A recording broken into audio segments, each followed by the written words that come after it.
2TC is an achievement in Balloons Tower Defense 6. We need to complete a game of chimps using just 2 towers. Today we're going to be doing this with the Elite Sniper, which I've not yet done on the channel of 2TC with it, and the Ray of Doom, which has been featured a couple of times. We're going to place the Sniper over here so that when I get the Shrapnel upgrade, we'll be able to utilize the close targeting so that we can target over here if we need to.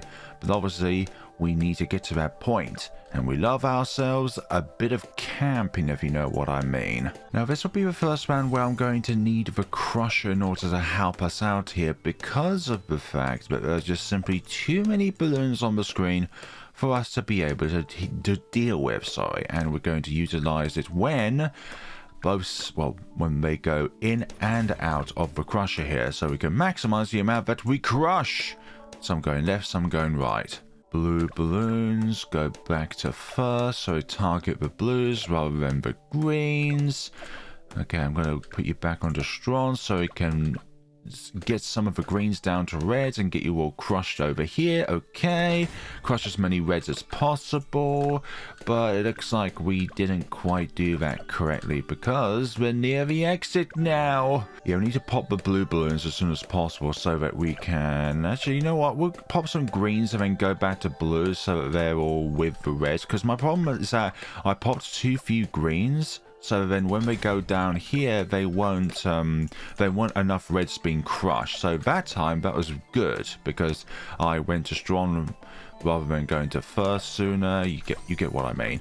Okay, close, we're going to ensure that as many of them are popped as possible, because with shrapnel it means that we're not popping just one balloon at a time, but we need to be very careful of our microing here, which this is not looking too good, but we managed it. Once I start going around here, then switch to first, and then go back to close, switch back to first, go back to close. So there's a repeat cycle here, but I think at this point now we'll just stay on first, and hopefully we'll keep popping them when they're coming around here. So the first balloons like over here, and then the balloons coming up here, then going around the circle are all affected.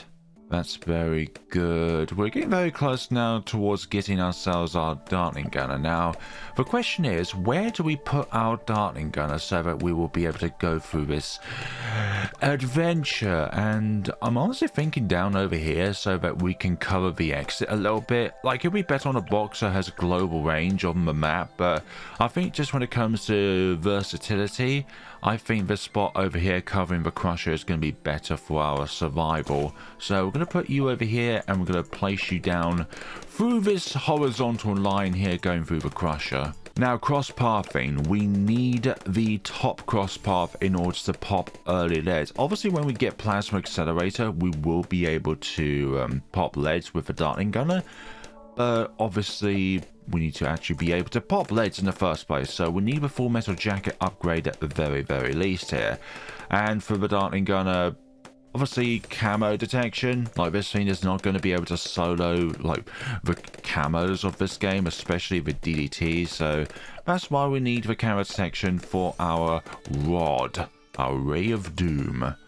So in certain 2TCs, it can be one cross path or the other cross path, depending on what you're after or what your other tower is. But in this case, we need the camo detection for the Dartling Gunner, and we need the lead popping power for the Sniper. Now, our next upgrade, I honestly would like to get Bouncing Bullet next so that we can affect even more targets with our Sniper, because at the moment, it's just the Dartling Gunner that can really reliably hit more than one target at a time. Sometimes it's depending on when or what's in front of a targeted balloon with the Sniper, but I think we need to play a bit more risky and go for Bouncing Bullet. Like, I would like to get large caliber to do more single target damage, but honestly need that more spread damage, to be honest. So I think we're good with that front. Bouncing Bullet is round 25. Yeah, we'll get it on this round. Hopefully. Yeah, there we go. We've got Bouncing Bullet now. 130 Sniper. Sage is strong so that you're always targeting the strongest most balloon on the screen, and this is kind of why I wanted Bouncing Bullet, because of round 27. I thought we'd just severely fall off when it comes to PS if we didn't get Bouncing Bullet at this stage of the game. Faster barrel spin. We'll get that. Another a good thing about the middle crossbar, not just camera detection, but a faster fire rate. Who's going to say no to a faster fire rate? We'll get laser shock next, but I think we'll probably go up to laser cannon, especially with the fact now that it does bonus damage or even more bonus damage to Moab class balloons, which is nice. It's strange because with the middle pass sniper, you actually do more damage to Moab class balloons if there are multiple of them near each other, whereas if it's just one, then you can't utilize the bouncing bullet upgrade at all, which makes it worse. Hypothetically, if both cross paths were enabled in a game, I think there could be more combination of two TCs out there when it comes to like you know, could you do a bouncing bullet and ray of doom 2TC if you can have both large caliber and even faster fire rate, or sorry, even faster firing? Because the round that comes to mind for that particular endeavor is round 62. Yes, you can have a faster fire rate, but you can't necessarily pop all of the balloons on that round, especially with the fact that you just lack firepower. But then if you go up top crossbar, then you lack rate of fire in order to actually get through all of the purple layer in the first place. I think with Ray of Doom, aside, well, not getting up to Ray of Doom and just sticking with Plasma Accelerator, then getting up to Ray of Doom, having both cross paths is it's almost non-negligible. It's like you don't really need the increased pierce, since the Dartling Gunner has a lot of pierce anyways to begin with, and the increased pierce is only really helpful if you don't have the Ray of Doom, since Ray of Doom has a huge amount of pierce anyways. Hope everyone is having a lovely day where you are, whatever it is that you are doing, not being inflicted by yellow balloons for goodness sakes, which seem to be a common theme on round 43 when this thing does damage to balloons. It trickles them down to yellows. Maybe large caliber will solve that little annoyance. But nah, I think next will be Plasma Accelerator. And then we're going to go up to Elite Sniper. There we go, there it is. Speaking of the Plasmatic Devil. I think at some point Ninja Kiwi is going to remove the normal damage type from towers unless they are affected by an MIB. So your Ray of Doom, your Flying Fortresses bombs, every other, like, let's say Wizard Lord, no, the Prince of Darkness's Undead, and every other upgrade within the game that has normal damage, like the Sky Shredders' darts, the Crossbow Masters' bolts. I think Ninja Kiwi, as time goes on, will remove the normal damage type from every single tower within the game. Hey, even the True Sun God, I think Ninja Kiwi will remove the normal damage type from that. I honestly think that they will. Probably won't be now, probably won't be in the next update, but they keep taking away the normal damage type from a lot of towers. Like one of the more recent updates, the Moab Eliminator, that's now changed from normal to explosive with its default attack. I'm not too sure about its ability, I'm pretty sure that's still normal. Tsar Bomber, that'll probably be changed from normal to explosive when it comes to its default bombs that it drops on the track. Not the ability, but the default bombs. Super Fortified Ceramics, the Elite Sniper will suffer both. It just won't do a lot of damage against them whatsoever, and neither will the Plasma Accelerator, but the combined force of both, hopefully, should enable us to be able to get to the Ray of Doom, which is now easy to get considering it used to be 85k on the hard, now it's 81, which is nice. Or it's probably more than 85k. Let's get the Elite Sniper now, which will mean that round 62 will no longer be a problem since we now fire faster, which is nice. Although you don't self-buff yourself when it comes to the granting all snipers faster reload rate, which also equals faster fire rate. Around 60 BFB, what can we do against this thing? We'll be able to take this down, obviously. Yeah. Okay, we can do much more damage now that you are being delayered. Round 62, this could be a big problem here. Like, if we didn't have Elite Sniper, then we wouldn't be able to pop all of the purples. The most important question, though, of all of this, is my sniper placement any good? How good is my sniper placement in this scenario? Is it a good placement? Do you like that, Reddit? Oh gosh, the Balloons Tower Defense 6 Reddit at the moment keeps having posts about, is this a good sniper placement and all that jazz? So really, is this a good sniper placement, or is it only a 7.8 out of 10? And no, this map does not have any water on it, so you can't say that in the criticism of this placement that it has too much water. Also, look at how many goggles this guy has got. How many goggles do you want? Yes, even more BFBs, but this time we can utilize the bouncing bullet. When super ceramics and super fortified ceramics come out, if they do get past below this point, then it's going to be very little chance that our elite sniper is going to be able to clear them up, especially if there's only one of them, which I can imagine will happen. BFB, thank you very much for your service. Round 74 has a bunch of ceramics of all different kinds, really. And there goes that round.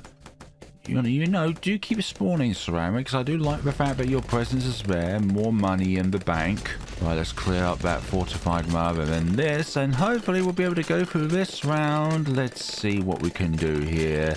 Can we utilize any regrow bugging shenanigans? And that looks like a no. Or perhaps we can, but I just need to utilize the plasma accelerator just a little bit more. You can see that we're being pierce capped there. Are we being pierce capped? Yes, we were. And we didn't really utilize the bug, but that's okay. Hopefully it's not a big detriment to our survival here. Famous last words. Wonder what the next big thing on the Balloons Tower Defense 6 Reddit will be. Is this good optimization for regrow bug for chimps? Nuh-uh, you're supposed to make an extra 10k throughout round 79. What are you? Somebody who doesn't know what they're doing? Okay, so I'm going to let all these grow back. Hopefully we can get something out of this. You see, some of them are growing back, other ones are not. Yeah, it's instantly killing some of them, but others are not being insta-killed. But that's okay, that's perfectly fine. Hopefully we get something out of this. From what it looks like, hopefully we are, but you may never know. Did I get anything? I'm pretty sure people who are more confident with the knowledge of how the bug happens will be able to let me know. Last fortified BFB of the round, and now we're on the massive round of non-free play round 80. Yeah, Elite Sniper is absolutely useless until it downgrades. Luckily, the Plasma Accelerator has an AoE at its tip, so we can put the Laser Shock in place, and hopefully we'll be able to deal with all this. 2 BFBs left, a few Moabs left, and there we go. But we do have to now deal with the threat of Super Ceramics. Who at Ninja Kiwi thought, you know what, after round 80, the ceramics throughout the entire game are just going to be incredibly beefed up. Although the only positive is that the ceramics don't spawn multiple children, so that's pretty good. But I'd rather not have the huge shell on them in the first place, but you gotta make the game tougher somehow. Keep the Plasma Accelerator pinned in this place here. Let's do a little bit of damage against these fortified BFBs, but it's going to be really tough trying to go through this particular round because of the super fortified ceramics being stupidly tanky against all forms of attack. Yes, all forms of attack. Like, look at how much time I need to put the Plasma Accelerator over the super fortified ceramics before they're even considered popped or damaged, honestly. Here we go, here we go. Need you on here, and the only thing left is, oh, 2 of these. I'm glad a fortified BFB is kind of at the back. Oh gosh, oh gosh, oh gosh. I need you to clear up, Sniper. And obviously you can't do that. Hey, look at that. It's a yellow balloon. That's another one for the 100k compilation special. I'm just thinking round 89 is going to be horrible if we can't get the rod by that point. Please pump them all. I don't want to do this round again. Okay, that's pretty cool. That's pretty good, actually. It's just the last one now that we need to deal with. Hopefully we can deal with all of them. Yeah, it's just the single ones which are really bad against. That's not meant to be a bad pun, by the way. We can deal with all of these by locking them over here, but we will need to shift gears, and I probably will keep it over here for the time being, so that the tip of the plasma accelerator is able to hit the same target multiple times. At least 3 times. Fortified, fortified. Bloody fortified. It has to be a fortified one, doesn't it? One fortified one ruins the run. I know it interacts less times, but what about if we keep the beam over here so that the beam itself is able to have more time damaging the balloons? But it's just the tip of the plasma accelerator is not able to do as much damage since they only pass over twice. But that seems to work, which is really nice. Shouldn't have a problem on this round since there are no fortified ceramics to be a nuisance. It feels like we have a much easier time scaling down the Moab class balloons than the ceramics, just because of how many ceramics there are. Okay, just the BFBs left, and this should be good. Very good. Now, multiple ZOMGs. Yeah, Bouncing Bullet is doing good amount, not good amount, but I think it's able to use its Bouncing Bullet to a certain degree. Just need to get the plasma accelerator to hopefully do enough damage against one of these so that they can downscale, but alas, ZOMG too tanky. Okay, that's the first one. Deal with the insides of the first one before going to the second one. Divide and conquer. That sort of thing. No, that is not a Command and Conquer reference. Divide and conquer. Okay, that was weird timing, but I will take it. I will take it. I will definitely take it. Stupid, super fortified ceramics, especially when they're on their own, can't utilize the Bouncing Bullet if they keep being separated and only one target remains. Okay, there goes that one. Deal with that one over there. It's going to be much worse on round 89. I can just feel it. Okay. Because we've got 2 different speed settings rather than just one. Okay, just under 7k left to get the Ray of Doom. Actually, this is much better when it comes to doing damage. It's hundreds of damage every second, which is nice, rather than just tens. But we do have the downside of popping the ZOMGs faster, which means more targets to micro our Dartling Gunner with. Okay, there's one ZOMG at the back. That's pretty good. It's under critical damage, which is nice, which is very nice. Now the final ZOMG can go down. Now we can lay waste to that one. Okay, round 88. Can this give us enough money to get Ray of Doom? I don't think so, but I'd like to think so. You know, it makes the next round that bit easier. When I say that bit, I mean a lot easier, but it doesn't look like that's going to be the case, which I'm not a big fan of. Perhaps we should have done some regrow bug micromanagement on round 76, but I feel like we did a little bit on round 79. Probably only a little bit, though. Here they come back around here. Come on, ZOMGs. Come on, ZOMGs. Please pop. Let's get the first one done and dusted. And hopefully... No, we're not going to get the money for the next round. That's not good. That's not good. Oh, only 400, but this is going to take such a long amount of time to try and micro all this.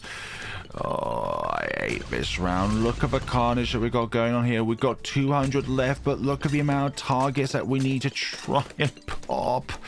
Oh, come on, come on, come on. Please pop, please pop. There we go. Please, please.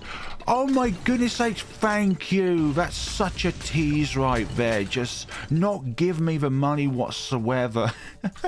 Finally, we have it.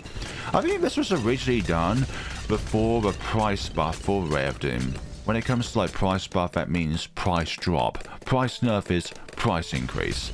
DDT is going down. Yeah, the rest of the game is now easy now that we do have this, but honestly, when I originally tested this, like round 89 gave me much more harder of a time to try and deal with that. So your Ray of Doom is now our damage dealer. They were both on par, but now the Ray of Doom is just going to go leagues ahead. Also, speaking of normal damage type, I think at some point the Ray of Doom will be changed from normal to plasma.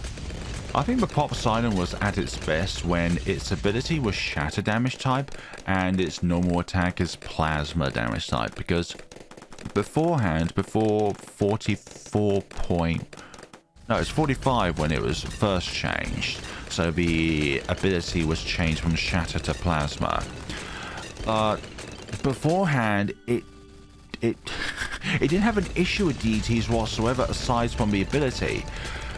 But it had nothing for purples, so it's like the shatter damage type ability was really nice, and if you managed to perma-brew it, then essentially its ability was normal damage type. Into Mega Pops, a damage type change is only really important for the early game, because you can just give your 2 Mega Pops tower an MIB and it just covers all of its weaknesses. But in 2 Tower Chimps, you don't have that luxury.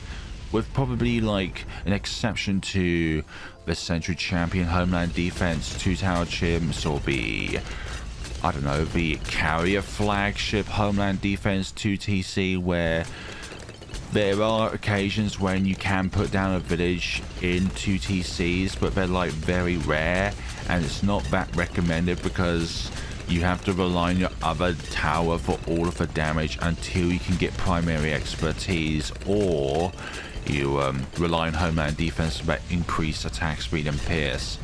Round 99 fortified DDTs. What are we going to do against them? All of that. And now it's just round 100. No, as round 100 goes, yeah, we're doing a lot of damage. Not from you, but from you. Again, once you give a Ray of Doom, as long as you fire it down this way, absolutely no micro needed whatsoever with a Ray of Doom. Absolutely none. Coming back into the Ray of Doom, again, is my sniper placement optimal? Is it a good sniper placement, Reddit? I need you to tell me if this sniper placement is good. Okay, we did get a little bit of regrowth shenanigans here. Another 700 or so. Of course, you can't regrow Moabs. It's like, wasn't there like a discussion at some point whether or not like a camo regrow ceramic can change back into a DT if you give it enough time, which honestly is a very horrible prospect. Anyways, we have the Elite Sniper and the Ray of Doom as a possible 2 Tower Chimps combination. You can't really do it with anything other than the Elite Sniper from the middle path because it just doesn't attack fast enough to enable you to get through round 62 and possibly even round 78 as well, with all the purples on that round. But we don't need to worry about round 95 purples because we have Doom normal damage. Thank you all so much for watching. Let me know what you thought of the video down in the comments section below. And if you are ever in the store, then please use my creator support code on anything that you purchase. A small slice of it goes towards me, but any slice is better than no slice. And I'm thoroughly appreciated to each and every single one of you that has used my creator support code already. Hey, look at that, it's a blue Narish in the background. I'm surprised it's not 6.5 times as big in this boss event, where it's well, 6.5 times as tanky, but it's not 6.5 times as harder because of both the speed and the ability cooldown rate. Anyways, enough about that. Thank you all so much for watching, everyone, and take care of yourselves.